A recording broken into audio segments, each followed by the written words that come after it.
છાંદોગ્ય ઉપનિષદનો 6ઠ્ઠો અધ્યાય અને તેનો બીજો ખંડ એ વેદાંત દર્શનનો પાયો છે. જો પ્રથમ ખંડમાં પિતા ઉદ્દાલકે પુત્ર શ્વેતકેતુનો અહંકાર ઓગાળ્યો, તો આ બીજા ખંડમાં તેઓ તેને બ્રહ્માંડના સર્જનનું એવું રહસ્ય સમજાવે છે જે આજની આધુનિક ભૌતિક વિજ્ઞાન, ક્વોન્ટમ ફિઝિક્સની થિયરીઓને પણ ટક્કર આપે છે. તમારી વિનંતી મુજબ આ ગહન ખંડનું અત્યંત વિસ્તૃત અને સરળ ગુજરાતી ભાષામાં વર્ણન અહીં પ્રસ્તુત છે. સૃષ્ટિની ઉત્પત્તિ અને સત તત્વનું રહસ્ય. અધ્યાય 6, ખંડ 2. 1. પ્રસ્તાવના. શરૂઆતમાં શું હતું? બીજા ખંડની શરૂઆત એક પાયાના પ્રશ્નથી થાય છે. ઉદ્દાલક ઋષિ શ્વેતકેતુને કહે છે, સદૈવ સૌમ્યેદમગ્ર આસીદેક મે વાદ્રવિતીયમ. સરળ અર્થ, હે પ્રિય સૌમ્ય, આ સૃષ્ટિની ઉત્પત્તિ પહેલા માત્ર સત, શુદ્ધ અસ્તિત્વ જ હતું. તે એક જ હતું અને તેની તોલે આવે તેવું બીજું કંઈ જ નહોતું. એક મે વાદ્વિતીયમ. વિસ્તૃત સમજૂતી.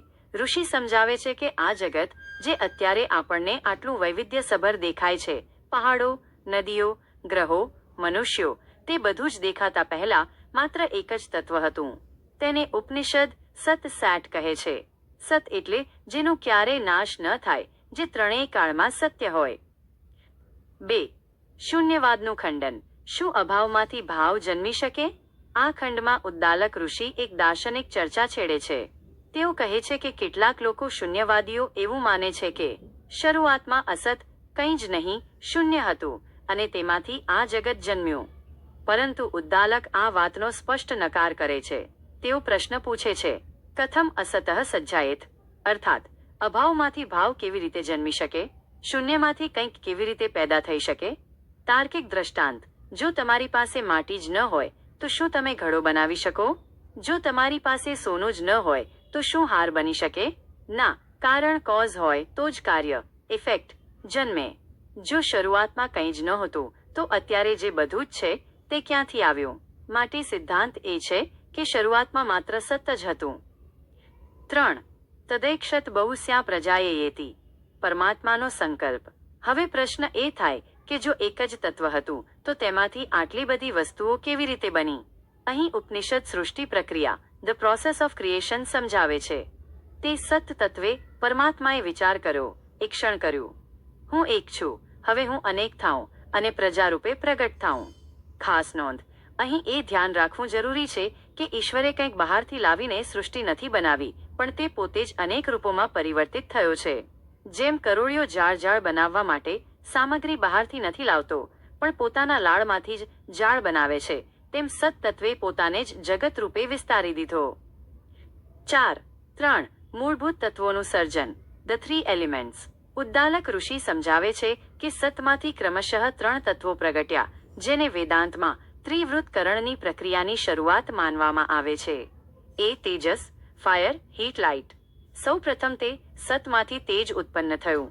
તેજ એટલે ઉર્જા, ગરમી અને પ્રકાશ. બી. આપહ, વોટર, લિક્વિડ. જ્યારે તેજ, ગરમી વધી ત્યારે તેમાંથી જળ ઉત્પન્ન થયું. વૈજ્ઞાનિક દ્રષ્ટાંત. ઋષિ સમજાવે છે કે જ્યારે મનુષ્યને ગરમી લાગે છે અથવા તે શોકમાં તપે છે ત્યારે તેને પરસેવો કે આંસુ આવે છે. આમ ગરમીમાંથી પ્રવાહી જળ નીકળે છે. આ એક અત્યંત સચોટ અવલોકન છે. સી. અન્ન, અર્થ, સોલિડ મેટર. જ્યારે જળ આવ્યું ત્યારે તેમાંથી અન્ન, પૃથ્વી, ઘન પદાર્થ ઉત્પન્ન થયું. તર્ક. જ્યાં વરસાદ જળ પડે છે ત્યાં જ અનાજ અને પૃથ્વીનું પોષણ થાય છે. અન્ન અહીં પૃથ્વી તત્વનું પ્રતીક છે. 5. આધ્યાત્મિક વિશ્લેષણ. એકત્વનું વિજ્ઞાન. આ ખંડ આપણને સમજાવે છે કે આપણી અને બ્રહ્માંડની વચ્ચે કોઈ તફાવત નથી. 1. અવૈત ભાવ. જો બધું જ તે એકમાંથી જ આવ્યું છે તો બીજું કોણ છે? આ જ્ઞાન મનુષ્યના મનમાંથી ઈર્ષ્યા, દ્વેષ અને ડર દૂર કરે છે. 2. ચૈતન્યમય સૃષ્ટિ. આ સૃષ્ટિ જડ નથી, તે સત, ચેતનાનો જ વિસ્તાર છે. વિજ્ઞાન કહે છે કે મેટર અને એનર્જી એક જ છે. E=mc²2. ઉપનિષદ હજારો વર્ષો પહેલા કહી ગયું કે બધું જ તે સત છે. 3. સંકલ્પ શક્તિ. સૃષ્ટિ એ પરમાત્માના સંકલ્પનું પરિણામ છે. આપણું મન પણ તે પરમાત્માનો અંશ છે, તેથી આપણા સંકલ્પોમાં પણ સર્જનની શક્તિ રહેલી છે. 6. નિષ્કર્ષ. મૂળને પકડો. બીજા ખંડનો અંત એ નિષ્કર્ષ સાથે થાય છે કે કે જગતની જટિલતામાં ખોવાઈ જવાને બદલે તેના મૂળ ધ રૂટને ઓળખવું જોઈએ. જેમ ઘડાને જોતી વખતે માટીને ભૂલવી ન જોઈએ, તેમ જગતને જોતી વખતે સત પરમાત્માને ભૂલવો ન જોઈએ. સારાંશ કોષ્ટક. The essence of section 2. ક્રમ. મુદ્દો. વિગતવાર વર્ણન. 1. આદિ તત્વ. શરૂઆતમાં માત્ર સત એક્ઝિસ્ટન્સ હતું. 2. એકમેવા દ્વિતીયમ. તે એક જ હતું, બીજું કોઈ જ તત્વ નહોતું. 3. અસતનો અસ્વીકાર. શૂન્યમાંથી કંઈ પણ જન્મી શકતું નથી. 4. ઈક્ષણ. વિઝન. હું અનેક થાઉં માઇનસ પરમાત્માનો પ્રથમ સંકલ્પ. 5. તત્વોનો ક્રમ.